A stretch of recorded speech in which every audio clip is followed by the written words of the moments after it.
Yun. So, magandang umaga po mga kapadyak. Ito ang mga tropang padyak. Ito ang tropang padyak, no?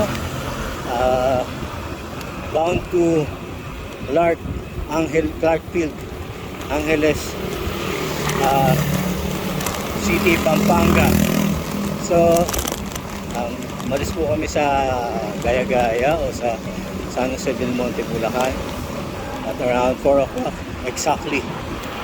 So 3:30 ang aming meet up. Then 4 o'clock in the morning pumadyak na kami. Medyo napaaga lang sila. 3:50 nandun na sila sa simbahan sa Buson. So ako lang inaantay pala nila. Then pagdating ko 3:50 briefing or orientation. Then tumulak na kami papuntang Bukawi. 7-Eleven Bukawi, exit Bukawi, Bulacan. Inantay namin sila Ryan doon sa tropa, tsaka sila Storyahe, Wilmore, tsaka si Chong. Medyo nahuli sila. Dumating sila at around 5 o'clock. Okay lang kasi sa Bukawi na kami nagkita-kita eh. So let's start 5:30 o 5:20 umalis kami ng Bukawi. So 20 minutes ang mga padyak, medyo maliwanag na. So I took the opportunity to make this video vlog para at least maliwanag na. Medyo mahamog, kita nyo mahamog hindi naman siya amoy smog, pero mahamog. Tumatakbo kami ng at an average speed of 20 kilometers per hour. Ako yung pinaka nasa uli as usual, no? Yan yung tropa nasa uli, sila Jones, si Wilmore, tsaka si Tagawad.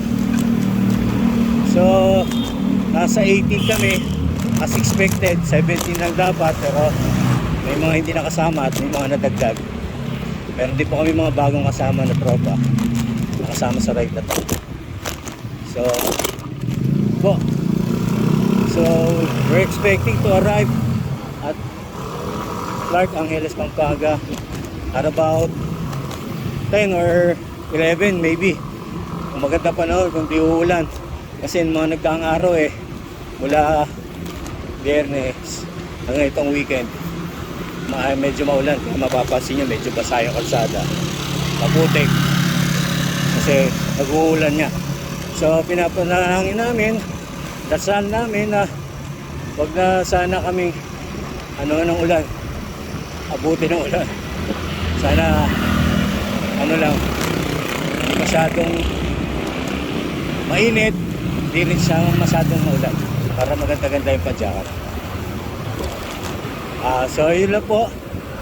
At mamaya tutuloy po natin yung natin, bike adventure vlog natin sama ang tropang padyak. Then